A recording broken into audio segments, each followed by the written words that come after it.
El propósito de este canal es dar pautas básicas para abordar enfermedades o síntomas según la evidencia. No se recomienda ningún tratamiento sin supervisión médica.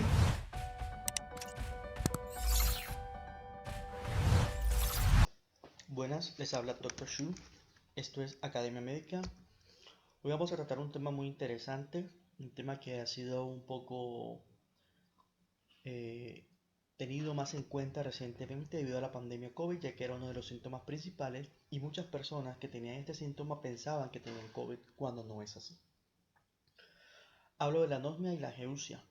Importante es que la alteración del gusto como tal tiene diferentes tipos de características o diferencias. Entonces, un poquito de glosario para poder entendernos. Digeusia es una percepción alterada ante un estímulo.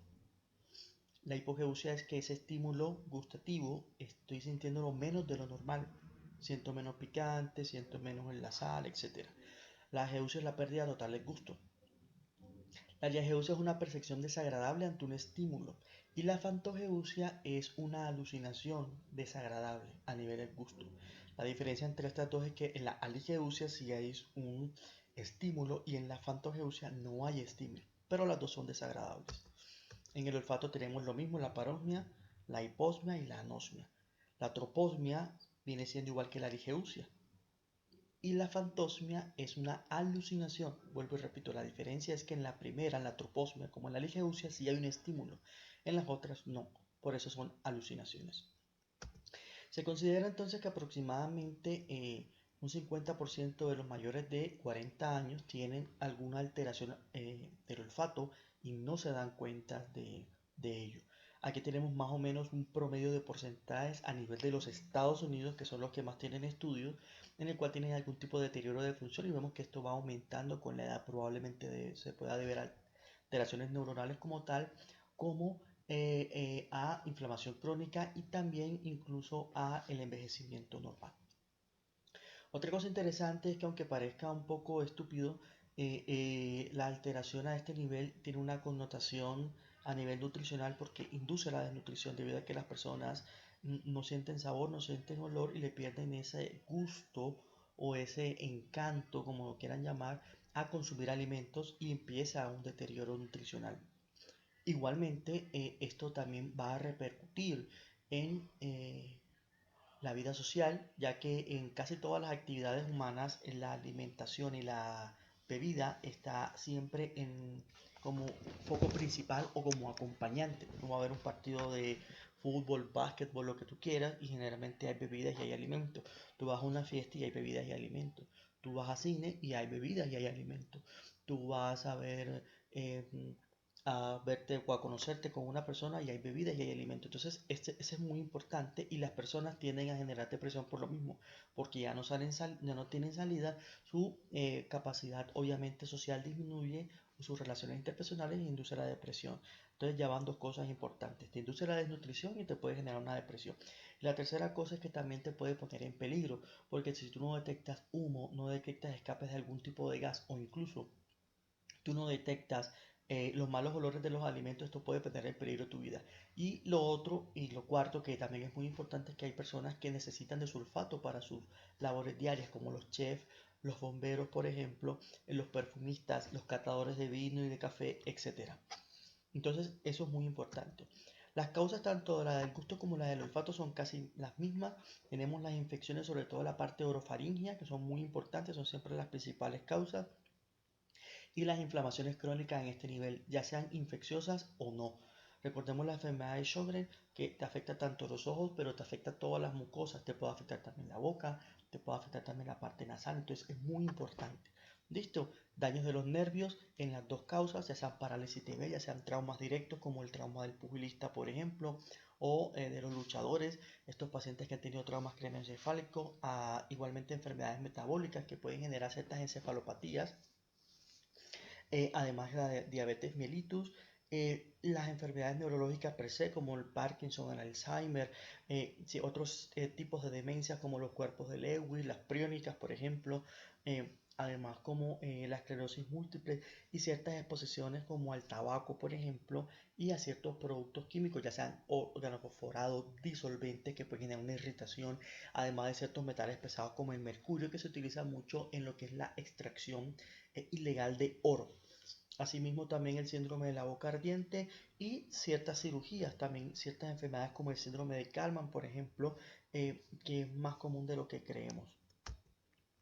Y ciertos medicamentos que pueden generar esta alteración como beta bloqueadores, IECA, hidroclorotiazida, espironolactonas que se utilizan mucho en los pacientes con enfermedades renales, enfermedades cardíacas crónicas, también los imidazoles, tetraciclina, fluoroquinolona, la claritromicina, eh, en la parte de los antibióticos también podemos tener, por ejemplo, metrotrexato para enfermedades autoinmunes, ciertos anticonvulsivantes, la isotretinoína que genera mucha resequedad, el alopurinol utilizado para la hiperuricemia o la artritis gotosa, el litio utilizado también para ciertas alteraciones de la personalidad y del estado de ánimo. Debemos tenerlos en cuenta al momento de analizar a los pacientes. Entonces, nada, en cuando nos llega un paciente con anosmia o geusia, teniendo en cuenta de que la alteración va a ser obviamente en lo que es toda la parte orofaringia y en la parte obviamente nasal, toda la parte bucal, lo primero que tenemos que hacer es una buena anamnesis analizando historia de alergias nasales, debido a que esta puede ser una de las principales causas. Recordemos que la mucosa tiene que tener cierta cantidad de agua y cierto espesor, la mucosa nasal, para que la sustancia odorífera llegue hasta las terminales del nervio olfatorio y ahí se inicie la conexión, la sinapsis y pueda generar todo el estímulo oloroso. Si esta mucosa o este moco mide más de lo normal, que es generalmente lo que pasa en un resfriado común, que es generalmente lo que pasa en estas alergias crónicas, esto va a impedir que se genere este contacto o por lo menos disminuye mucho este contacto y va a generar alteraciones en el olfato. Entonces por eso es muy importante también la historia nutricional, los pacientes que hacen dietas, los pacientes que son veganos o vegetarianos, que no consumen carnes rojas porque están en déficit calórico o por un tema religioso o cultural. Pueden tener déficit de B12, teniendo en cuenta de que la B12 la única fuente que la podemos obtener de las carnes rojas y que estas de entrada ya vienen con cierto déficit porque al tener un ganado extensivo o incluso intensivo, estos animales se alimentan con agua clorada y esto disminuye la cantidad de bacterias a nivel intestinal, lo cual disminuye la cantidad de B12 porque son las bacterias intestinales de estos bovinos o de todo este ganado, ya sea bovino, porcino, etcétera, el que termina generando esta vitamina. Igualmente también los alcoholismos por déficit de tiamina, la enfermedad de Korsakoff y la demencia de Wernicke. También lo que es la parte del paciente que tienen enfermedades, por ejemplo, como de Crohn o cualquier otra enfermedad de malabsorción por déficit de zinc que puede generar alteraciones del gusto, los medicamentos que ya los mencionamos, la exposición a disolventes, metales pesados, todas estas personas que limpian, que trabajan en la cuestión de limpieza, los pintores, los químicos, etcétera, y todas estas personas que trabajan en la minería ilegal, como ya lo mencioné, todos los que han tenido infecciones virales, porque puede haber un síndrome de anosmia y hiposmia postinfecciosa, y esto obviamente también debe tenerse en cuenta, síntomas de síndrome de Sjögren, el uso de tabaco, enfermedades neurodegenerativas.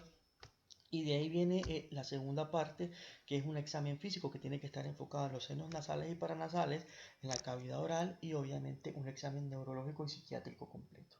Entonces en el examen de senos paranasales vamos a ver si hay irritación en la mucosa, si hay peladura, si hay inflamación crónica, si hay pólipos que genera obstrucción. La desviación del tabique como tal no se considera una causa de, de estas alteraciones, pero podría ser un hallazgo también que nos hable de pronto de un trauma, todas estas alteraciones de objetos extraños, si hay resequedad en dicha zona, en la parte oral si hay prótesis porque puede tener infecciones, cualquier tipo de aftas, cualquier tipo de inflamación en la encía, cualquier alteración a nivel de la pulpa del diente, etcétera. También, por ejemplo, cómo está la lengua, las papilas gustativas, si hay atrofia, si hay glositis, pensando en déficit de vitamina, pensando en una irritación a la orofaringe, en un reflujo, y en la parte que es el examen neurológico, analizando los movimientos, pensando en un Parkinson, analizando la demencia, puede ser con un mini mental test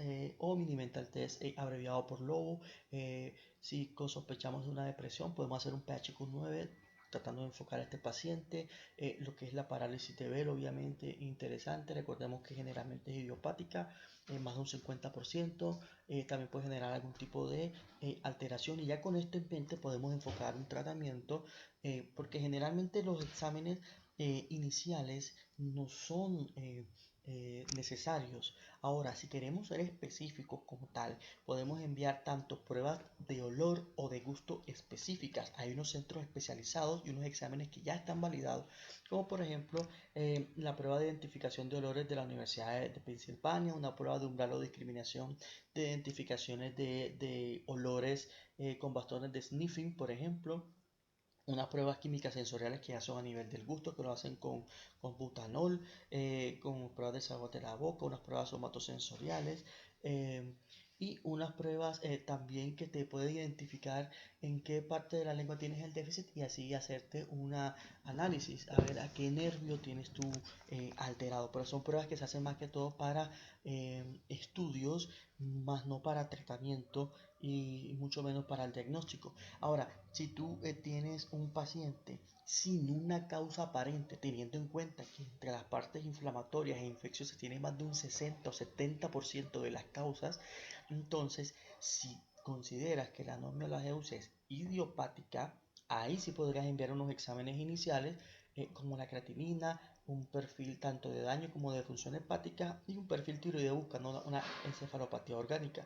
Igualmente unos ANAS y unos ENAS en un paciente con sospecha de síndrome de Sjögren, un hemograma completo, obviamente, pensando en una desnutrición, unos niveles incluso de B12. También podrás pedir un examen de zinc en estos pacientes desnutridos, sospechando un déficit de este mineral. Igualmente también puedes pedir una medición de metales pesados a estas personas que estén obviamente en exposición, o que lo sospeches tú una exposición debido a su labor. Las imágenes solo están indicadas para sospecha de neoplasia. Realmente se ha descubierto que eh, en una anosmia o ageusia idiopática, solo el 0.8% mostraron evidencia de algún tipo de anomalía que explicara ese síntoma después de una resonancia magnética nuclear. Listo. Y la otra cosa interesante es que si queremos estudiar los senos paranasales, la resonancia no es el mejor estudio.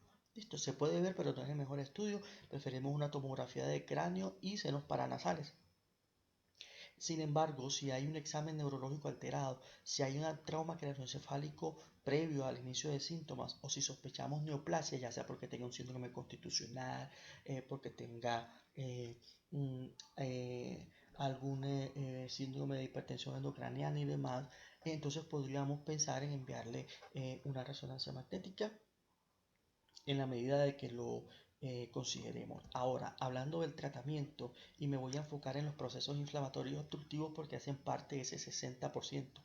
Sin embargo, si es un paciente con diabetes, controla la glicada.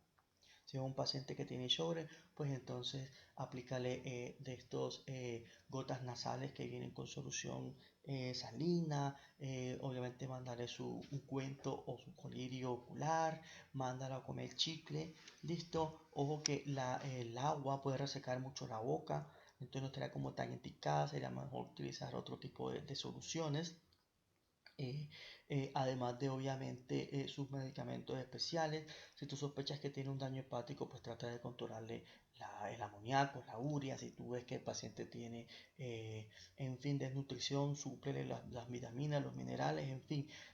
Obviamente hay cosas, y esto va en el pronóstico, es decir, si el paciente fue posterior a una infección por viral en 3 meses, prácticamente el 100% recuperan su olfato sin hacer absolutamente nada. Pero si fue posterior a un trauma, es muy difícil, aun cuando las neuronas del nervio olfatorio como tal tengan capacidad de regeneración, debido a que el daño sería en la lámina cribosa, y obviamente esto es muy difícil que pueda repararse, pero hay casos.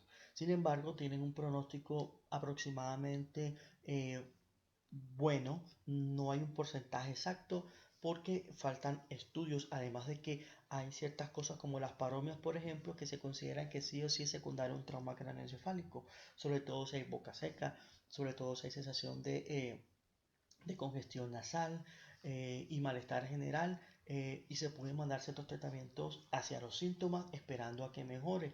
Y por ejemplo, los pacientes que tienen por ejemplo algún tipo de digeusia, generalmente se considera que es secundario a un reflujo gastroesofágico. Por eso es muy importante analizar esto, porque si después del tratamiento, inclusive con inhibidores de bomba de protones y procinéticos, no hay mejoría en ambos casos, tanto en la parosmia como en la digeusia, se podría emplear inclusive clonazepam en una dosis baja, porque esto también le mejora a los pacientes las causas, los síntomas. Pero hablando del tratamiento específico a nivel inflamatorio y obstructivo, podríamos utilizar corticoides nasales, antihistamínicos, listo, como una línea de tratamiento base para estos pacientes, el cual puede variar dependiendo. Si es alérgico, obviamente habría que durar 3 meses y revalorar, etcétera. Pero si es algo postviral, podría ser menos tiempo. Eh, si es algo obstructivo, obviamente podríamos generar también un tratamiento a mucho más tiempo. Podríamos también utilizar un pulso de corticoides sistémicos durante 3 semanas. Podríamos hacer incluso un pulso de 3 días con descalonamiento a dosis alta de 60 miligramos por 5 días. Después descalonar 10 miligramos por día hasta que no se utilice, o utilizar inclusive 20 miligramos 2 veces al día por 5 días y luego 20 miligramos una vez al día por 5 días más, lo cual también estaría adecuado. Si hay sospecha de infección, que es muy probable que el paciente pueda tener una sinusitis y por eso tenga de pronto una cacosmia, que es un mal olor en la parte nasal, tenga pus, por ejemplo, o tenga dolor facial a la palpación, tenga fiebre, malestar general, eh, y venga de un resfriado común y no haya mejoría, sino que haya empeoramiento, tú podrías pensar en mandarle adicionalmente a esto un pulso de antibióticos. Se podría utilizar amoxicilina, cefuroxima, también se puede utilizar amoxicilina con ácido clavulánico o incluso doxiciclina. Ahora, el hecho de que se utilicen antibióticos no se considera que haya mejoría. Los pacientes con pólipos tienen más cantidad de probabilidad de tener infección por staph, de colonización por staph, versus a los pacientes que no tienen pólipos nasales, es decir, de un 60 a un 30% sin pólipos. Sin embargo, el uso de antibióticos no indica que haya disminución en el tamaño de los pólipos o incluso mejoría en los síntomas. ¿Listo? Por eso solo se debe dar si hay sospecha de infección. Ahora, se podría también utilizar teofilina en cualquier tipo de alteración del olor. Listo, sin embargo, falta evidencia, pero se considera que es muy benéfico. Además, también se puede utilizar la terapia odorante, sobre todo para todos los pacientes que tengan infección postviral, o incluso aquellos pacientes que después de un buen tratamiento se considere que no mejoran la percepción del olfato. Se puede utilizar con estas 4 esencias: eucalipto, limón, rosa y clavo, en sus respectivos recipientes tapados, fosa por fosa. Se va a hacer una exposición por 10 segundos, 4 veces al día por 12 semanas de cada esencia. Esto va a mejorar obviamente la percepción del olor. Y además, lo que decía, si hay una parosmia o una digeusia inespecífica, como terapia final, se podría utilizar un poquitico de clonazepam, ya que esto genera una inhibición descendente serotoninérgica del tronco y produce mejoría de síntomas. Y nada, esto fue las alteraciones del gusto y del olfato de manera breve. No es un tema tampoco tan sencillo como parece. Traté de resumirlo lo más posible para que por lo menos en medicina general o incluso medicina familiar se tenga una base en la cual partir e iniciar un tratamiento. Y si vemos que esto no funciona, o por lo menos la primera línea, podríamos enviar a un especialista. También se puede utilizar el tratamiento quirúrgico, sobre todo en los niños, ya sea el popular FES o inclusive con balón, que se puede hacer sin anestesia en el consultorio y con un rendimiento similar. Sin embargo, faltan más estudios, porque los estudios publicados fueron patrocinados por los distribuidores de estos balones, lo cual genera un conflicto de intereses. Eh, y nada, esto fue este tema. Espero que les haya gustado, que le den like, se suscriban al canal, prendan la campanita y nos vemos en la próxima. Hasta pronto.